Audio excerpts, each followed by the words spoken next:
batang ito.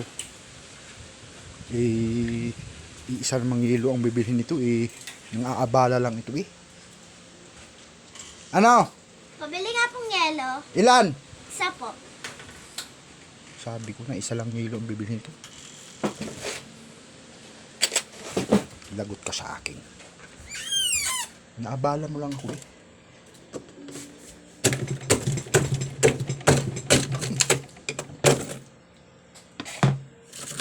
Yari ka sa akin ngayon.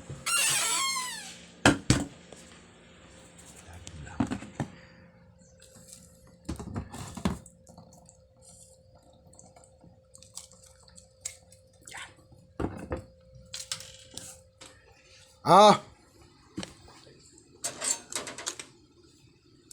Lami!